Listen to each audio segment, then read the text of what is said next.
तो good morning all of you. कैसे हैं आप सब? उम्मीद है कि आप सब बहुत ही अच्छे होंगे। Today I shall teach you about the solid state chemistry BSc previous inorganic papers already in the exam of inorganic chemistry।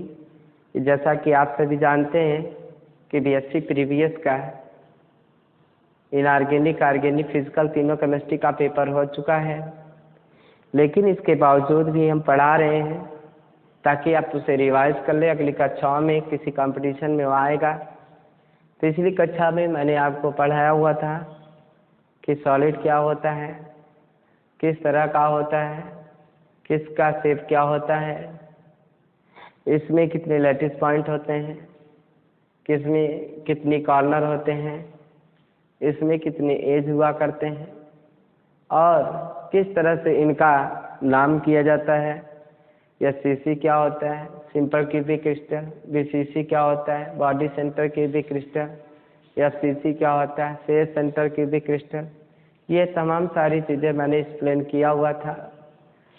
अब मैं यह बताने जा रहा हूँ कि आप कैसे यह निकालेंगे कि अगर यह आप कैसे गणना करेंगे कि उसमें कितने पैरेलल थे, कितने इंटरसेप्ट थे, ये कैसे पता चलता है। तो सबसे पहले तो आप यह जानिए कि पैरेलल क्या होता है। पैरेलल का हिंदी होता है समांतर। क्या होता है? समानांतर। समांतर रेखाएं ऐसी रेखाएं होती हैं जिनको हम अनंत तक लेकर के जाएं, लेकिन वह एक दूसरे को नहीं काटती हैं। जैसे मान लीजिए कि यह एक लाइन है और यह एक लाइन है। अब यह क्या होगा, यह समांतर लाइन बोली जाएंगी। यह क्या बोली जाएंगी? समांतर लाइन। क्यों? क्योंकि अगर इस लाइन को हम ऐसे आगे बढ़ाते चले जाएं, इस भी लाइन को आगे ऐसे बढ़ाते चले जाएंगे, लेकिन यह एक दूसरे को नहीं काटेंगी। जब यह एक दूसरे को नहीं काटेंगी तो इसे हम समांतर लाइन कहते हैं, इसे हम पैरेलल लाइन कहते हैं, इसे हम ऑलरेडी समांतर रेखा कहते हैं। लेकिन अगर हम कोई ऐसी लाइन खींच दें तो यह इंटरसेप्ट लाइन हो जाएगी। यह इंटरसेप्ट लाइन क्यों होगी? क्योंकि यह एक दूसरे को काट रही है। तो जब कोई लाइन एक दूसरे को इंटरसेक्ट करे, कटान बिंदु बनाए, तो वह इंटरसेप्ट लाइन होगी। लेकिन जब कोई भी लाइन एक दूसरे को ना काटे और वो सीधी चली जाए, उसे हम पैरेलल लाइन कहते हैं, उसे हम पैरेलल रेखा कहते हैं। तो इस तरीके से आपने सॉलिड में पढ़ा। तो हम कैसे दिखाएंगे? सबसे पहले तो जानिए कि any solid also contain 3 axis x, y और z। तो यह कौन सी एक्सिस है? x है। और यह कौन सी एक्सिस है? y। और यह कौन सी एक्सिस है? z। तो आप इतना जरूर समझ लीजिएगा कि पहले तो आप एक्सिस पहचानने की कोशिश करिएगा कि सॉलिड के अंदर हम किसी एक्सिस को कैसे पहचानते हैं। ठीक है ना? सबसे पहले आप क्या जानेंगे कि किसी भी सॉलिड के अंदर हम किसी एक्सिस को कैसे पहचानते हैं।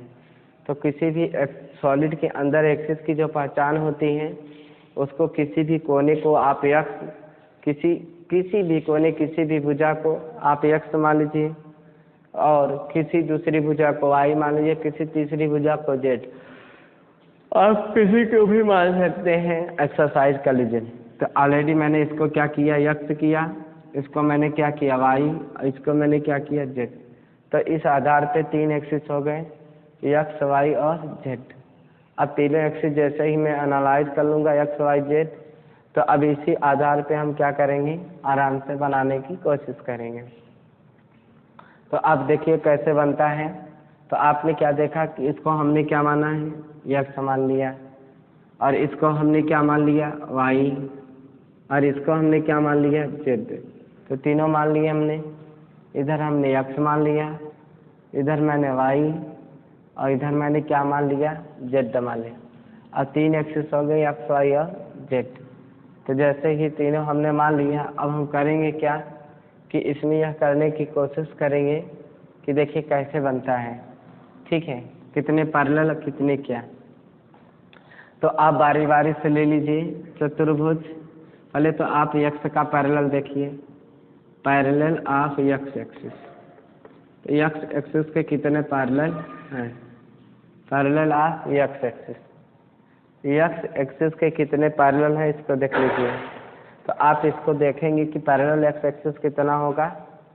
तो कोई भी चतुर्भुज आप ले लीजिए, चतुर्भुज आप ए बी सी डी ले लीजिए। तो जैसे ही आपने चतुर्भुज ए बी सी डी लिया, सामने देखिएगा कौन सा चतुर्भुज पड़ रहा है। तो ये आपका चतुर्भुज पड़ रहा है ए बी सी डी, ठीक है। तो जैसे ही आप ये चतुर्भुज ए बी सी डी लेंगे, अब आप इसमें देखिए कौन पैरेलल है। तो पैरेलल केवल देखिएगा, अभी इंटरसेप्ट मत देखिएगा। तो पैरेलल देखिएगा। तो आपने देखा, हमने आपको बताया पैरेलल की पहचान, कि पैरेलल की पहचान होगी कि दोनों लाइन को आप आगे बढ़ाएंगे और वह लाइन एक दूसरे को नहीं काटेंगी, ठीक है, वही पैरेलल लाइन होगी। तो आप इसमें चेक करिए कौन सी ऐसी लाइन होगी। तो सबसे पहले तो आप ए बी सी डी देख लीजिए कि ए बी सी डी में कौन कौन सी एक्सिस, कौन कौन सी लाइन है। हमारे हिसाब से यह ए बी सी डी है, क्लियर। अब इस ए बी सी डी में ए बी लाइन है जो वाई एक्सिस माने हैं, यहाँ डी सी भी वाई एक्सिस माने हैं, ए डी भी जेड एक्सिस माने हैं, और बी सी भी आप जेड एक्सिस माने हैं। तो इस तरह से आप देखिएगा कि ए डी भी आपने जेड एक्सिस माना है। अब ए डी को भी आप ऐसे आगे बढ़ाइए, बी सी को भी आगे बढ़ाइए, शायद यह एक दूसरे को नहीं काटेंगे, इसलिए यह क्या होगी, पैरेलल हो गई। तो ये तो जेड एक्सिस पर हो गए। और ए बी और डी सी पर आप जाइए तो आप देख सकते हैं कि ये तो यहाँ पे एक्स एक्सिस पर पैरेलल नहीं है, लेकिन हमारे हिसाब से पैरेलल आप वाई एक्सिस पर हैं और पैरेलल आप जेड एक्सिस पर हैं ना भैया। तो आप इसको सुनिएगा, यहाँ पे पैरेलल निकालने की जब बात आती है तो आप निकाल सकते हैं। यहाँ पे ऐसा लग रहा है कि पैरेलल यहाँ पे एक्स एक्सिस पर नहीं है बल्कि वाई और जेड पर है। तो आप देखेंगे कि वाई एक्सिस पे कौन पैरेलल है, ए बी। पैरेलल क्या है, सी डी। वाई एक्सिस पर क्या है, ए बी है, और पैरेलल क्या है, सी डी ना। ए बी पैरेलल क्या है, सी डी है, और जेड एक्सिस पर ए डी पैरेलल क्या है, बी सी। बहुत बढ़िया से पढ़िएगा क्योंकि इस पर सवाल आते हैं। इसको अगर आप पहचान लेंगे तभी तो मिलर इंडिसेस निकाल पाएंगे, वरना नहीं निकाल पाएंगे। इसीलिए बहुत आराम से पढ़ा रहे हैं, क्योंकि हम जब अभी मिलर इंडिसेस खींचेंगे, ड्रा करेंगे, तो आप नहीं जान पाएंगे, तब कहेंगे सर पता नहीं कहाँ से आप इसको कर दिए। तो भाई यूट्यूब पर पढ़ाएंगे, ऑनलाइन पढ़ाना है तो तरीके से पढ़ाना है ताकि आप समझ लें। जब ऑफलाइन आमने सामने आएंगे तो और अच्छे से समझा देंगे। तो आपने देखा कि मैंने क्या लिया, मैंने एक चतुर्भुज लिया ए बी सी डी, ये लिया आपका। और ए बी सी डी मैंने देखा कि जो यहाँ यक्स था वह इसको काट रहा था, यक्स इंटरसेप्ट हो रहा था, ठीक है। तो हमने क्या पाया, हमने पाया कि जो ए और बी है वह पैरेलल किसके हैं, सी और डी के हैं। गणितीय मेथड चल रहा है तो ए और बी किसके पैरेलल है, सी और डी के पैरेलल है। और ए और डी पैरेलल किसके हैं, बी और सी के हैं। तो आप पहचान गए पैरेलल किसे कहते हैं। दोनों लाइन को आगे बढ़ाएंगे, अनंत तक लेकर जाएंगे, लेकिन यह एक दूसरे को नहीं काटेंगे। जब यह एक दूसरे को नहीं काटेंगे तो वही पैरेलल होगा। तो इसका मतलब ए और बी पैरेलल किसके हैं, सी डी के, और ए और डी पैरेलल किसके हैं, बी सी के। ये तरीका हो गया। अब यहाँ पर देखिए चतुर्भुज अगला ले लेते हैं।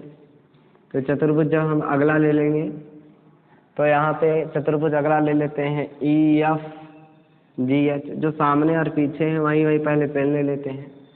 तो मैंने चतुर्भुज क्या ले लिया, ई एफ जी एच, ये वाला चतुर्भुज ले लिया मैंने। तो चतुर्भुज ई एफ जी एच जब मैंने ले लिया, अब हमने यहाँ पे देखा कि ई एफ क्या था, पैरेलल जी एच के था। ई एफ पैरेलल किसके था, जी एच के। ई एफ पैरेलल किसके हो गया, जी एच के हो गया। और ई एच पैरेलल किसके हो गया, जी एफ के। तो आप देख रहे हैं यहाँ एक्स एक्सिस में पैरेलल नहीं है ना। तो ई एच पैरेलल किसके हो गया, ई एच पैरेलल हो गया आपके जी एफ के। है कि नहीं। तो इस तरह से पैरेलल हो गया। EF पैरेलल क्या हो गया, GH के, और EH पैरेलल किसके हो गया, GF के। अब उसके बाद देखिएगा चतुर्भुज। चतुर्भुज आप ले लीजिए, EF GH हो गया, AB CD हो गया। चतुर्भुज आप ले लीजिए BF GC, ये वाला ले लीजिए। तो चतुर्भुज आप ले लीजिए BF GC ले लीजिए ना। तो चतुर्भुज BF GH GC में देखिए BF क्या है, x एक्सिस पर देखिए पैरेलल हो गया, एक पैरेलल x एक्सिस पर आपको मिल गया BF पैरेलल GC ना। BF पैरेलल क्या मिल गया, GC, और Z पर भी मिल गया GF parallel BC। GF parallel BC, GF parallel क्या मिल गया भाई, BC मिल गया। तो अब यहाँ पर ये Y पर नहीं है पैरेलल। अब उसके बाद चतुर्भुज आप इधर ले लीजिए, CDGH ले लीजिए। चतुर्भुज CDGH ले लीजिए। तो चतुर्भुज आप CDGH लेंगे, समांतर चतुर्भुज है, 1/2 समांतर भुजाओं का योग गुणते लंब, ये क्या होता है, क्षेत्रफल होता है।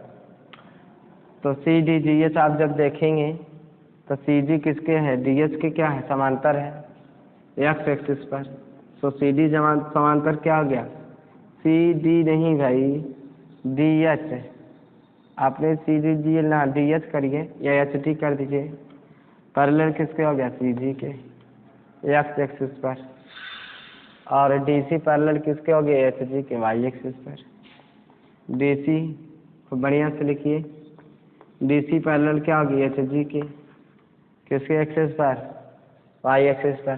बट यहाँ पर Z एक्सिस पर पैरेलल नहीं होगा, बट यहाँ पर y एक्सिस पर पैरेलल नहीं होगा। अगला चतुर्भुज ले लीजिए भाई, अगला क्या ले लीजिए, AEDH ले लीजिए। चतुर्भुज क्या ले लीजिए, AEDH। तो जब आप AEDH ले लेंगे, अब इसमें आप देखिएगा जो AE है क्या है, x एक्सिस पर, DH भी क्या है, x एक्सिस पर।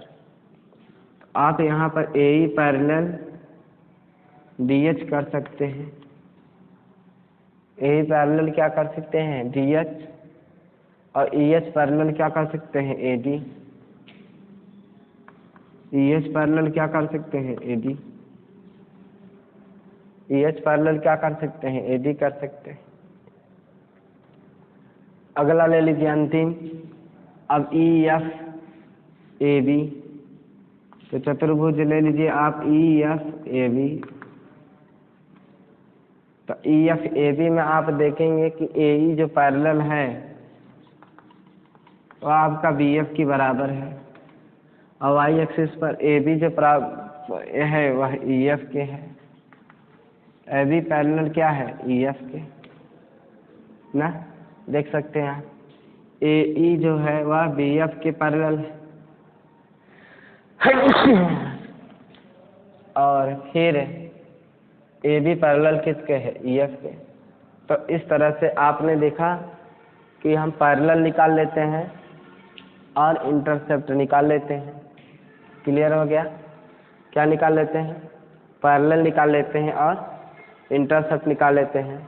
तो 1 2 3 4 5 6 7 8 9 10 11 12, तो इस तरीके से कितने इंटरसेप्ट कितने पैरेलल हो गए आपके पास, 12 इंटरसेप्ट और 12 पैरेलल हो गए। भी इंटरसेप्ट मैंने काउंट नहीं किया है। इसका एक तरीका और भी होता है इंटरसेप्ट और पैरेलल निकालने का। यहाँ पर हम आपको एक बॉक्स और बना करके दिखा देते हैं इंटरसेप्ट और पैरेलल निकालने के लिए।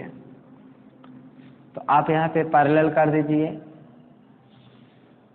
और आप यहाँ पर इंटरसेप्ट कर दीजिए इस तरह से। यह भी समझ लीजिए बड़ा ही मज़ेदार है।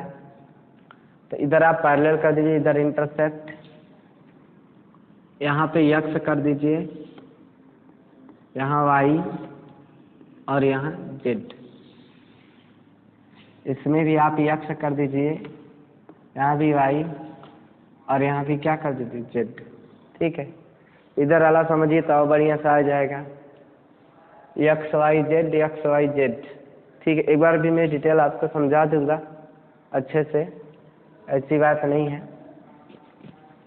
ना। तो इसका ध्यान देखिए कैसे करेंगे हम।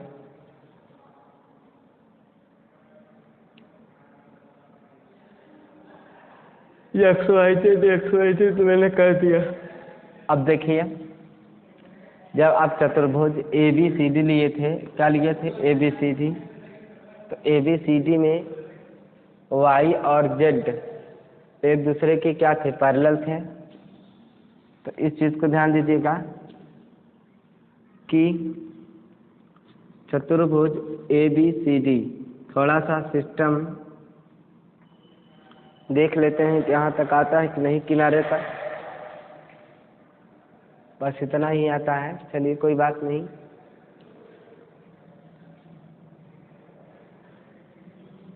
कोशिश करते हैं इसी में लिखने के लिए। हम सही का निशान तो केवल लगाना है। ठीक है, सही बना दिया मैंने। देखिए चतुर्भुज मैंने लिया ए बी सी डी, क्या लिया, ए बी सी डी लिया हुआ है। चतुर्भुज मैंने क्या लिया, ए बी सी डी लिया है। अभी चतुर्भुज ए बी सी डी में देखिएगा कि ए बी और सी डी, इस चतुर्भुज ए बी सी डी जो मैंने लिया हुआ है, इस चतुर्भुज में ए बी और सी डी क्या है, एक दूसरे के पैरेलल है। ए बी और सी डी क्या है, एक दूसरे के पैरेलल है। आप यह देख सकते हैं कि ए बी सी डी एक दूसरे के पैरेलल है। किस एक्सिस पर, वाई एक्सिस पर। तो आप यहाँ पर लिख दीजिए कि वाई एक्सिस पर यहाँ पे पैरेलल है, सही का निशान लगा दिया। फिर हमने देखा कि जेड एक्सिस पर ए डी और बी सी पैरेलल था, तो हमने पाया कि ए बी सी डी में जेड एक्सिस पे ये पैरेलल है, लेकिन यक्स जो है वह पैरेलल नहीं है। तो आपने पाया कि यक्स क्या है, पैरेलल नहीं है, लेकिन वाई और जेड पैरेलल। एक चीज़ और ध्यान दीजिएगा कि कोई भी सॉलिड होगा या कोई भी क्यूब होगा, उसमें दो भुजाएं पैरेलल होगी तो एक इंटरसेप्ट होगा। ऐसा कभी नहीं हो सकता कि दो इंटरसेप्ट हो जाए और एक पैरेलल। इस चीज़ को क्लियर करिएगा। जब भी होगा दो भुजा पैरेलल होगी और एक इंटरसेप्ट होगी। ऐसा कभी नहीं होगा कि एक भुजा इंटरसेप्ट हो जाए, दो भुजा इंटरसेप्ट हो जाए और एक पैरेलल। तो आपने यहाँ पे देखा कि वाई और जेड एक दूसरे के क्या थे, पैरेलल थे, जबकि यक्स क्या था, इंटरसेप्ट था। तो इंटरसेप्ट वाली लाइन में हम क्या कहेंगे, यक्स इंटरसेप्ट है, जबकि वाई और जेड इंटरसेप्ट नहीं है। देखा आपने, वाई और जेड इंटरसेप्ट है, वाई और जेड पैरेलल है, लेकिन यक्स इंटरसेप्ट है। और यक्स इंटरसेप्ट, वाई और जेड क्या है, पैरेलल है, लेकिन यक्स पैरेलल नहीं है। यक्स पैरेलल है, लेकिन वाई और जेड पैरेलल।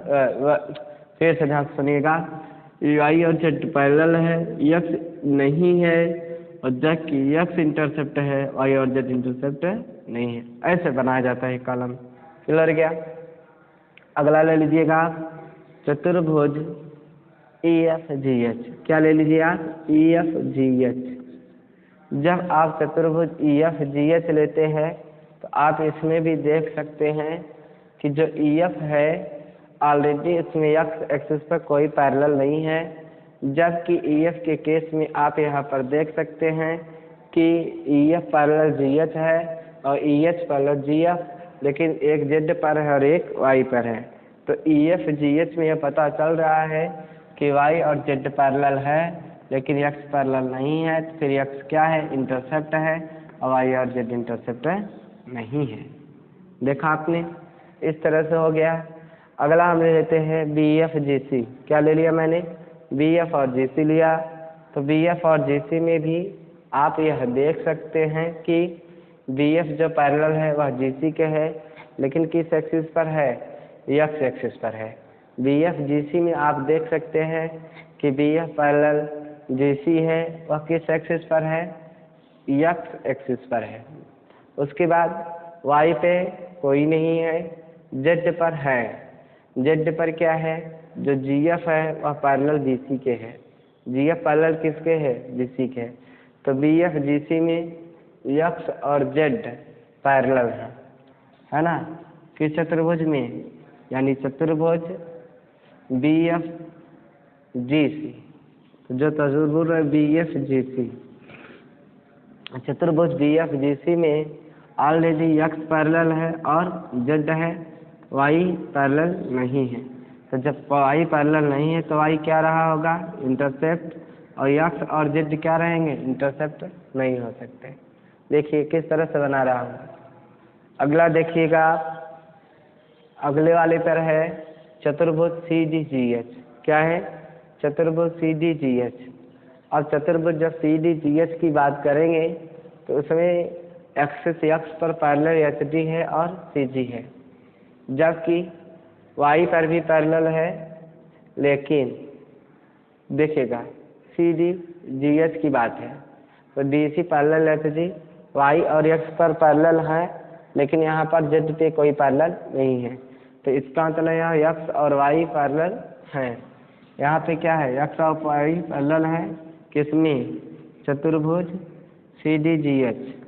सी डी जी एच में आप देख सकते हैं कि एक्स और वाई पैरेलल है, लेकिन जेड पैरेलल नहीं है। तो जेड क्या हो सकता है, इंटरसेप्ट हो सकता है, और एक्स और वाई इंटरसेप्ट नहीं हो सकता, क्योंकि जो पैरेलल होता है वह इंटरसेप्ट नहीं हो सकता, और जो इंटरसेप्ट होता है वह पैरेलल नहीं हो सकता उस चतुर्भुज में।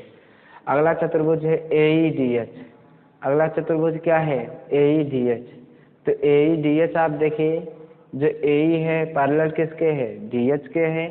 तो ए ई पैरेलल जो डी एच के है, किस एक्सिस पर, एक्स पे है कि नहीं है। और ए बी पर और ई एच पैरेलल किसके है, डी एच के है, किस पर, जेड पर है। किस पर है भाई, जेड पर है। तो इस तरीके से आपने देखा कि ए ई डी एच में जो ऑलरेडी है वहाँ पर एक्स और जेड, ए ई डी एच यही तो है, तो ए ई पैरेलल डी एच के, यानी कि ए ई पैरेलल डी एच के एक्स क्या है, पैरेलल है, और जेड भी क्या है, पैरेलल है, लेकिन वाई पैरेलल नहीं है। किस वाले चतुर्भुज पर, ए ई डी एच पर, है कि नहीं, तो पैरेलल नहीं है। तो इसका मतलब वाई यहाँ पर क्या होगा, इंटरसेप्ट, और एक्स और जेड क्या है, पैरेलल, इंटरसेप्ट नहीं है। लास्ट देखिएगा चतुर्भुज ई एफ ए बी। क्या देखेंगे यहाँ, ई एफ ए बी देखेंगे। तो चतुर्भुज जब ई एफ ए बी आप देखेंगे तो इसमें क्या होगा कि आराम के साथ ई एफ ए बी में देख सकते हैं A E parallel B F के है और A B parallel E F के है। तो इसका मतलब ये हुआ कि एक्स और वाई क्या हैं, पैरेलल हैं। एक्स और वाई क्या हैं, पैरेलल हैं, लेकिन जेड पैरेलल नहीं है। तो जेड क्या है, इंटरसेप्ट है, और एक्स और वाई इंटरसेप्ट नहीं हो सकता। तो इस तरह से आपने दो कॉलम देखा। एक कॉलम तो इधर मैंने आपको समझाया कि किस तरह से हम करते हैं, ठीक है, और एक कॉलम आपने इधर देखा कि किस तरह से हम निकालते हैं। तो टोटल आप पैरेलल गिन जानिए, काउंट कर लीजिए, 1 2 3 4 5 6 7 8 9 10 11 12। तो टोटल पैरेलल कितने होंगे, 12, है कि नहीं, कितने होंगे, 12। इंटरसेप्ट काउंट कर लीजिए, 1 2 3 4 5 6, इंटरसेप्ट कितने हैं, 6। तो इस तरह से how many number of parallel and intercept in any solid, किसी सॉलिड में कितने पैरेलल और कितने वो हो सकते हैं। तो आप आंसर दे सकते हैं, सॉल्यूशन दिए क्या, जो पैरेलल लाइन है, पैरेलल लाइन वो कितने हैं, 12 हो गए, और इंटरसेप्ट वाली लाइन कितने हो गई, इंटरसेप्ट वाली लाइन जो होगी वह 6 होगी। तो इस तरह से हम निकालते हैं how many number of parallel line and intercept, कितने लाइन इंटरसेप्ट होती हैं और कितने पैरेलल होती हैं। आप इसे राइट भी कर सकते हैं।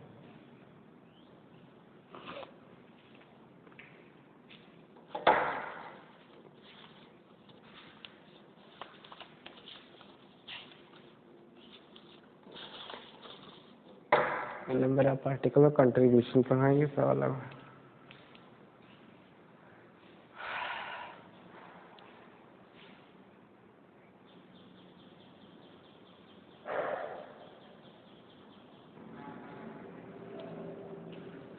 अब हम आपको यह बताएंगे कि number of particle and contribution क्या होता है। कैसे हम ये जानते हैं कि नंबर ऑफ पार्टिकल ये हैं और कंट्रीब्यूशन क्या है, कैसे ये नॉलेज रखेंगे। इसको देखिएगा आप कि नंबर ऑफ पार्टिकल्स कैसे निकालते हैं और कंट्रीब्यूशन कैसे निकालते हैं ना, ये देखिएगा। तो सबसे पहले तो आप यह जानिए कि जैसे मुझको निकालना है how many number of particles in SCC. SCC के केस में नंबर ऑफ पार्टिकल क्या होगा। तो नंबर ऑफ पार्टिकल जानने से पहले तो आपको कंट्रीब्यूशन जानना होगा। क्या जानना होगा? कंट्रीब्यूशन।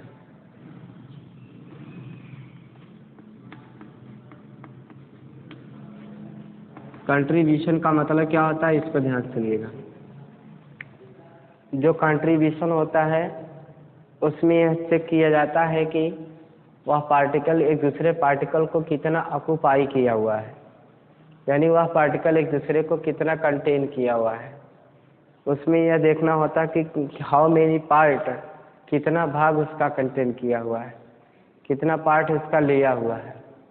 तो जितना पार्ट उसका वो लिया रहेगा उसी के आधार पर ही वहाँ पे वो कैलकुलेशन किया जाता है। जैसे अगर हम कह दें कि आपके पास 8 बच्चे हों और आप एक अमरूद लेकर के आ रही हैं, गुआवा, और वह अमरूद लेकर के जब आप आ रही हैं और आपसे पूछा जा रहा है कि भाई बच्चे हैं, कोई ये नहीं चाहता कि मुझे थोड़ा सा मिले, सब यही चाहते हैं कि मुझे ज़्यादा से ज़्यादा मिले। इसलिए आप करते क्या हैं कि उसमें आप करेंगे क्या कि आप उसे काटना शुरू कर देंगे। ज़्यादा से ज़्यादा काटना शुरू कर देंगे नहीं, बल्कि आप यह करेंगे कि आपके लिए 8 बच्चे समान होंगे और उसे आप बराबर भागों में बांटने की कोशिश करेंगे। तो इस तरह से आपने देखा कि अमरूद के 8 बराबर भागों में आपने बांटा। अब हमने आपसे ये पूछा या उस बच्चे से हमने पूछा कि बाबू आप कितना अमरूद पाए हो।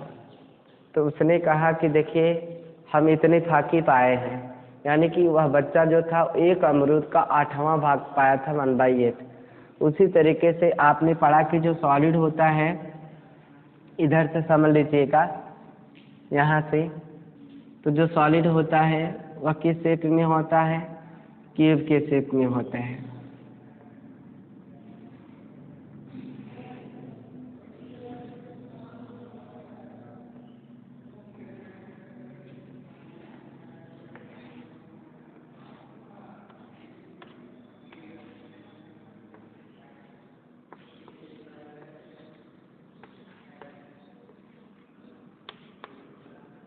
तो जो सॉलिड होता है वह क्यूब के शेप में होता है। तो अगर मान लीजिए कि कोई भी पार्टिकल यहाँ पर है, लेकिन मैं कोई नाप करके तो बनाता नहीं हूँ कि बड़ा ही नाप करके बनाया हूँ सब, ठीक है। तो मैंने यहाँ कोई नाप उप करके बनाया नहीं है, इसलिए यहाँ पे ऐसा मत कहिएगा। और ये सट्टे होते एक दूसरे के। अब ऐसे मैंने सॉलिड बना दिया जैसे, तो कितने सॉलिड में कितने लैटिस पॉइंट थे? 8। तो आपके पास जो कॉर्नर थे लैटिस पॉइंट वह 8 थे।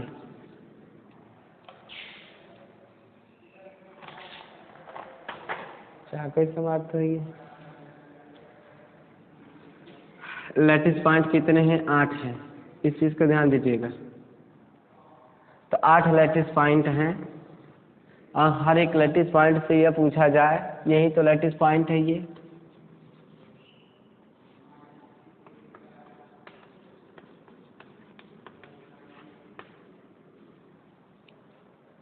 तो यह लैटिस पॉइंट है।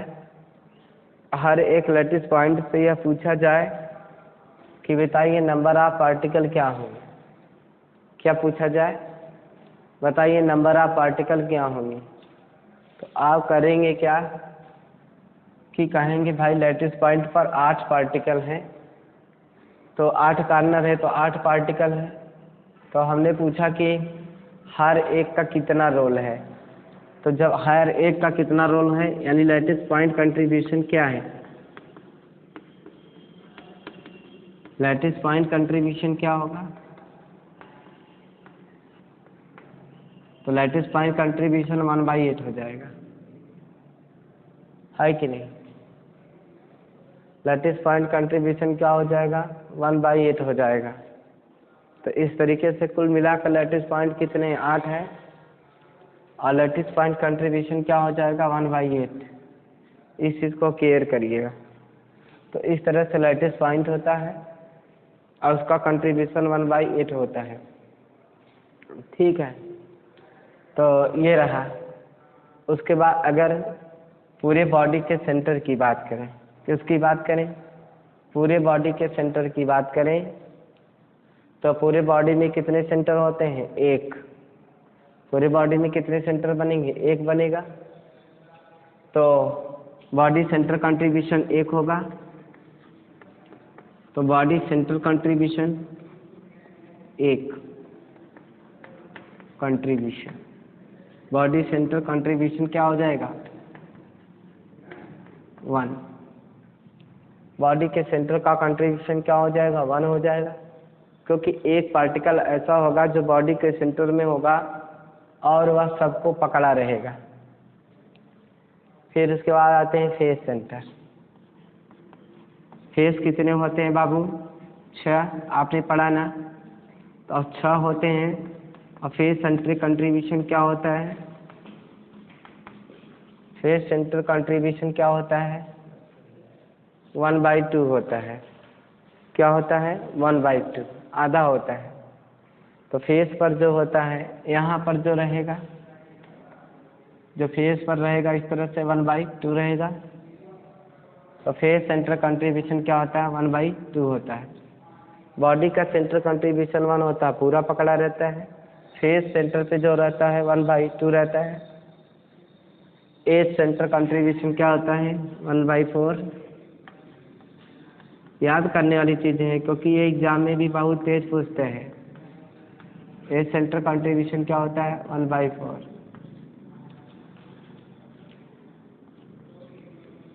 तो एज सेंटर कंट्रीब्यूशन क्या होता है? 1/4। बॉडी सेंटर कंट्रीब्यूशन 1 होता है, एज सेंटर कंट्रीब्यूशन ये होता है। तो हम आपको यहाँ पर एक कॉलम भी बना देते हैं आपको याद रखने के लिए, जहाँ पे कंट्रीब्यूशन दिया रहता है। एक कॉलम में हम लिख देते हैं कंट्रीब्यूशन, और एक कॉलम में हम लिख देते हैं पोजीशन। तो कौन सी पोजीशन पे कौन सा होगा ये लिख देते हैं। तो पोजीशन पे अगर आप जाएंगे किस पर? लैटिस पॉइंट पर। तो लैटिस पॉइंट पर कंट्रीब्यूशन क्या हो जाएगा? 1/8। ऐसे कॉलम याद कर लीजिए, 1/8। उसके बाद आता है बॉडी का सेंटर।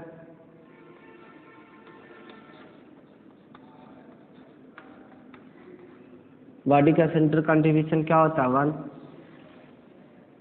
फिर face centre, face centre contribution 1/2। फिर एज सेंटर,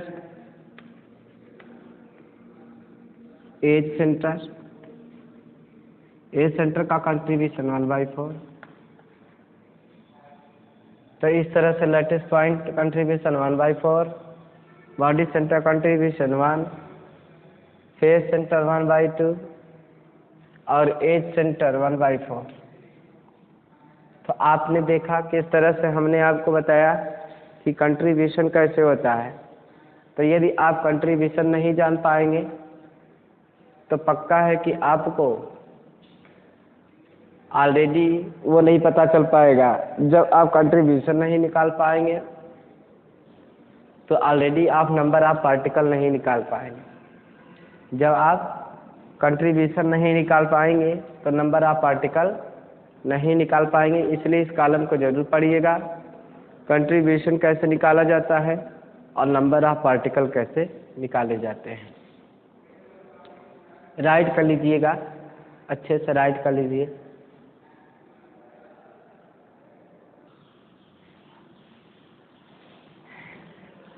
हाँ।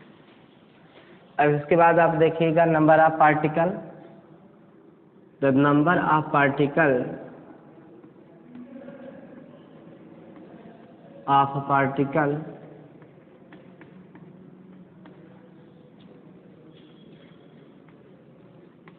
Denoted by Z in any solid।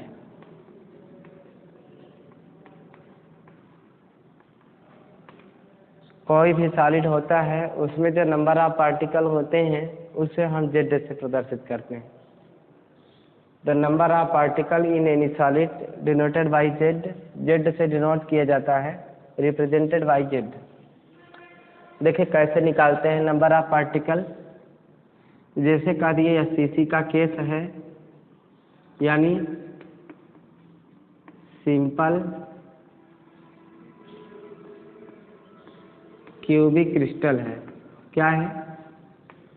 Simple cubic crystal है, SCC है। उसने कहा SCC का केस है, सिंपल क्यूबिक क्रिस्टल है। How many number of particles in SCC। उसने कहा कि SCC के केस में नंबर ऑफ पार्टिकल क्या होगा। ऐसा क्वेश्चन पूछ लिया। क्या पूछ लिया? How many number of particles in SCC। SCC के केस में नंबर ऑफ पार्टिकल क्या होगा। तो आप सबसे पहले तो यह जान लीजिए कि SCC के केस में आपका सॉलिड कैसा होता है, क्यूब के शेप में होता है। क्या होता है? क्यूब के शेप में होता है। ठीक है। सबसे पहले तो आप यह जानने की कोशिश करिए कि आपका जो सॉलिड होता है वह क्यूब के शेप में होता है, क्यूब के आकार का होता है। रही बात जब SCC की बात करें तो ऐसे केस में हम करेंगे क्या कि सबसे पहले ऑलरेडी यह जानेंगे कि जब SCC का केस है तो पार्टिकल कहाँ कहाँ है और किस तरह से है।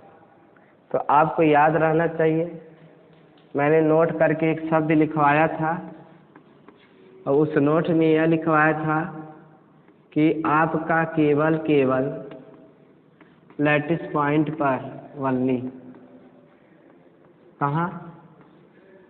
लैटिस पॉइंट वनली, यानी पार्टिकल केवल कहाँ होता है? लैटिस पॉइंट पर। पार्टिकल केवल कहाँ होता है? लैटिस पॉइंट पर।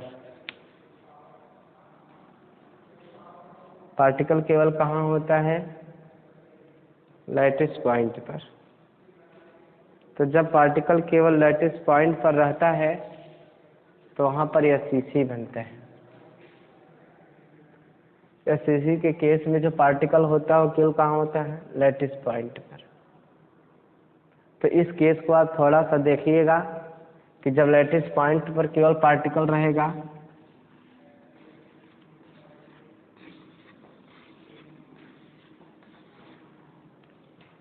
जब पार्टिकल केवल लैटिस पॉइंट पर रहेगा तो ऑलरेडी उसका कितने लैटिस पॉइंट होते हैं? 8। टोटल लैटिस पॉइंट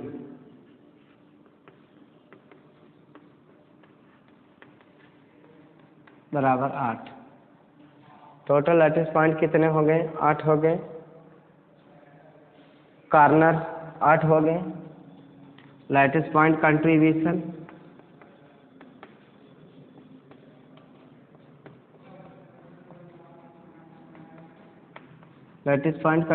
क्या हो गया? 1/8। लैटिस पॉइंट कंट्रीब्यूशन क्या हो गया?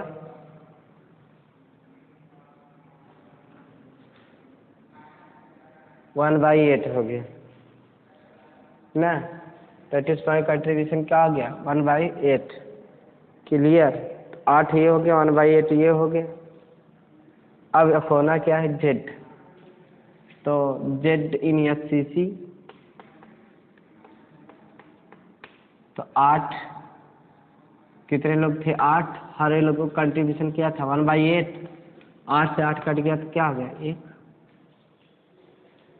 तो Z का कंट्रीब्यूशन क्या आ गया, 1। Z का कंट्रीब्यूशन क्या आ गया, 1 आ गया।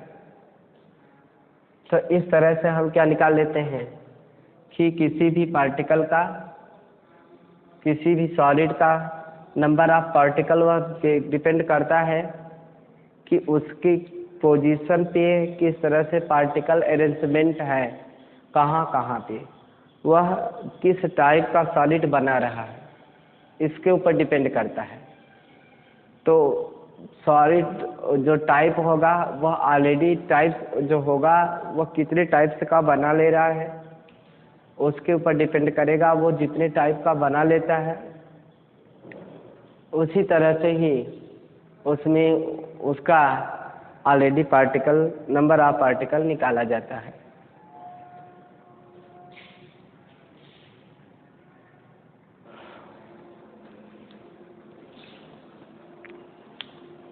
अब उसके बाद नंबर ऑफ पार्टिकल, तो यहाँ पर हम आपको एक कॉलम बना देते हैं याद रखने के लिए। Types of solid,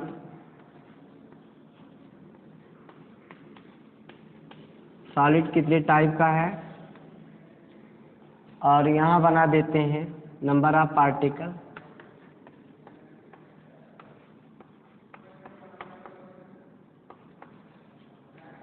Z solid कितने टाइप का है, नंबर ऑफ पार्टिकल कैसा है, ये बना देते हैं। सॉलिड FCC था, number of particle 1, number of particle 1, ये निकला है। अब उसके बाद हम आपको निकालते हैं BCC का। चाक नहीं है ना, चलिए BCC का।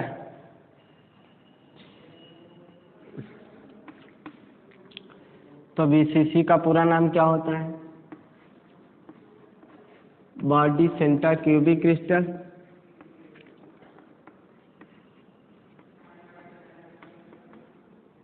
बॉडी सेंटर क्यूबिक क्रिस्टल,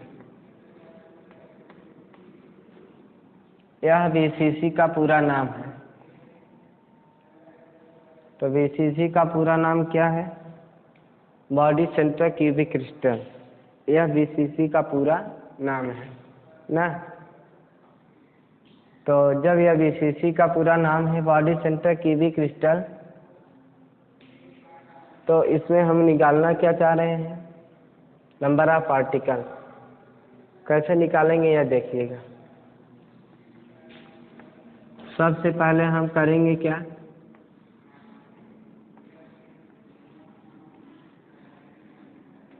सबसे पहले तो आपको यह जानना होगा कि जब BCC का केस होता है तो नंबर ऑफ पार्टिकल कहाँ कहाँ पे होते हैं, यह देखना होगा। सबसे पहले आपको यह देखना होगा BCC केस में नंबर ऑफ पार्टिकल होते कहाँ कहाँ पे हैं। तो इसमें होता है लैटिस पॉइंट पर। तो लैटिस पॉइंट के साथ साथ कहाँ पे होते हैं, बॉडी के सेंटर पे। तो आपने नोट करिए, आपने कहा था कि इसमें जो होता है लैटिस पॉइंट के साथ साथ कहाँ होता है, बॉडी के सेंटर में।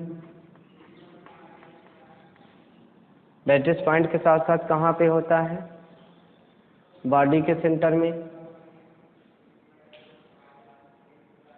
अब बॉडी का सेंटर कितना होता है, तो किसी भी सॉलिड का जो बॉडी का सेंटर होता है वह 1 होता है। बॉडी का सेंटर कितना होता है, 1 होता है। और लैटिस पॉइंट कितने होते हैं, 8। तो 8 लैटिस पॉइंट हो गए। Z बराबर निकाल रहे हैं नंबर ऑफ पार्टिकल। तो 8 लैटिस पॉइंट हो गए और हर एक का कंट्रीब्यूशन क्या होता है 1/8। बॉडी का सेंटर क्या है 1 है और बॉडी का कंट्रीब्यूशन क्या होता है 1। तो 1 गुणते 1 हो गया, तो 8 से 8 कैंसिल हो गया। 1 धन 1 बराबर नीचे क्या हो गया 2। 1 धन 1 बराबर क्या हो गया 2। तो नंबर ऑफ पार्टिकल क्या आ गया 2 आ गया। तो बीसीसी केस में नंबर ऑफ पार्टिकल क्या होगा 2। बीसीसी केस में नंबर ऑफ पार्टिकल क्या होगा 2, है कि नहीं। बीसीसी केस में नंबर ऑफ पार्टिकल क्या होगा 2 होगा। तो इस तरह से निकाला जाता है कि नंबर ऑफ पार्टिकल क्या है। तो नंबर ऑफ पार्टिकल निकालने के लिए आपको मालूम होना चाहिए कि उसके पार्टिकल का अरेंजमेंट किस तरह से है। यदि उसके पार्टिकल का अरेंजमेंट ऑलरेडी इस तरह से है कि लैटिस पॉइंट के साथ साथ एक बॉडी के सेंटर में रहे, लैटिस पॉइंट के साथ साथ कहाँ पे रहेंगे बॉडी के सेंटर में रहे, तुरंत यह जान लेना होगा कि वह बॉडी सेंटर की भी क्रिस्टल है, यानी वह क्या है बेसीसी है। क्या है वो बेसीसी है। जब वह बेसीसी होगा तो उसमें lattice point plus body centre होगा। Lattice point plus body centre lattice point 8 होते हैं। इस lattice point also containing 1/8 body centre contribution 1 so ये cancel to the each other. तो फिर ये क्या हो गया 2 हो गया। तो इस तरह से हो जाता है।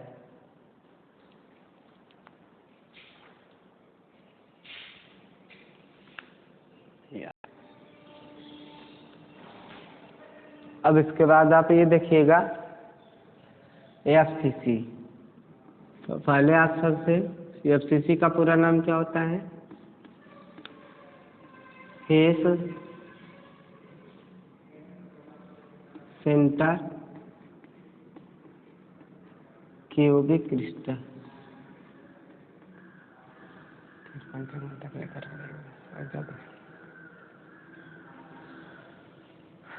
फेस सेंटर क्यूबिक क्रिस्टल ये हो गई एफसीसी। तो एफसीसी में सबसे पहले आपको जानना होगा, फिर वही रिवाइज कर रहे हैं।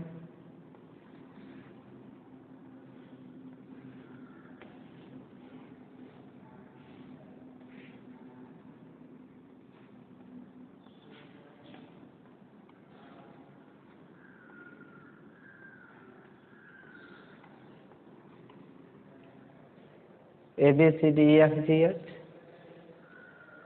Face centre cubic crystal. तो फेस सेंटर क्यूबिक क्रिस्टल में आपने क्या देखा। फेस सेंटर क्यूबिक क्रिस्टल में आपने देखा कि ऑलरेडी होता क्या है। इसमें भी आपको यही देखना होगा कि किस तरह से बनाता है कि नहीं।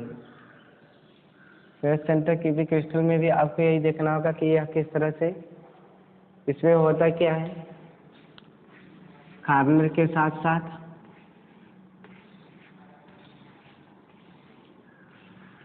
हर एक फेस सेंटर पे पार्टिकल रहता है।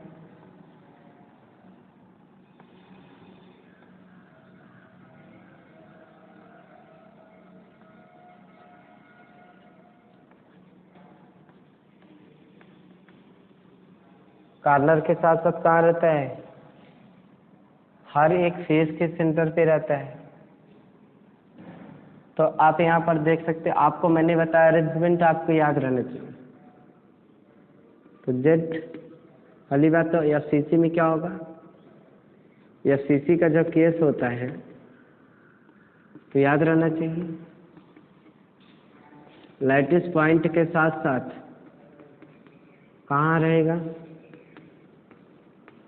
फेस के सेंटर पे। लैटिस पॉइंट के साथ साथ कहाँ रहेगा फेस के सेंटर पे।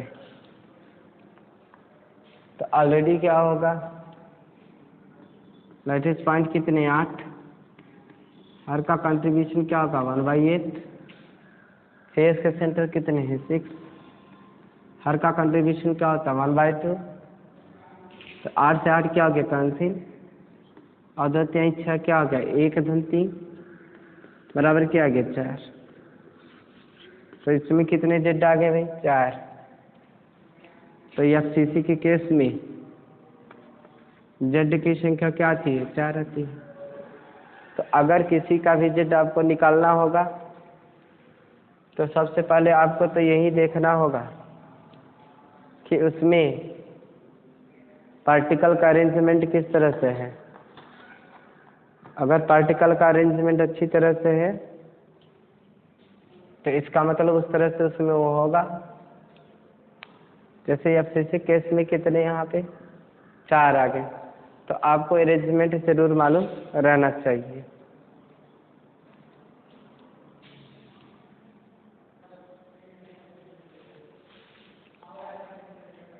अब उसके बाद एसीसी का नंबर ऑफ पार्टिकल, एसीसी का नंबर ऑफ पार्टिकल क्या होगा as centre cubic crystal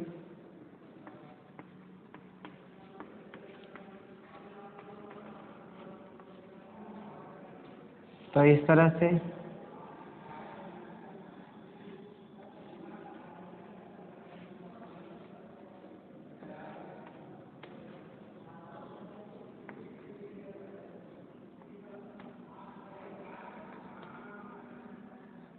ABCDEFGH edge centre cubic crystal है ये।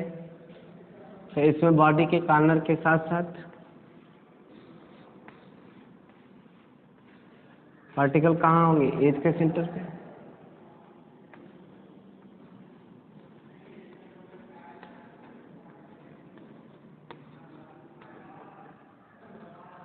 ठीक है, तो ये आपका ये सीसी हो गया। तो आप यहाँ पर देख सकते हैं एसीसी के केस में लैटिस पॉइंट के साथ साथ फेस एज के सेंटर पे होगा। लैटिस पॉइंट कितने 8, हर का कंट्रीब्यूशन 1/8, एज कितने हैं 12 और एज का कंट्रीब्यूशन 1/4।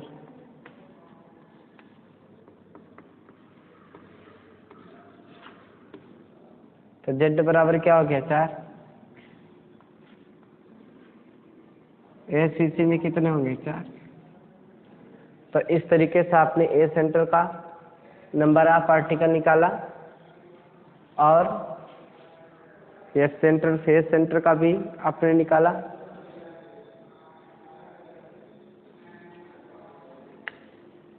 तो छात्रों, प्यारे स्टूडेंट, मुझे उम्मीद है कि आपको यह लेक्चर समझ में आया होगा।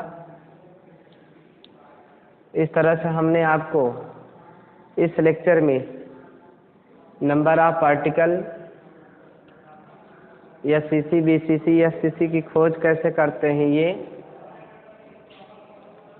सारी चीज़ों का डिस्क्राइब किया, एक्सप्लेन किया। आशा है कि आपको समझ में आया होगा। हर एक का मैंने टेबल बनाया, कंट्रीब्यूशन दिखाया, आपको कितने पैरेलल कितने इंटरसेप्ट होते हैं वो बताया इस लेक्चर में।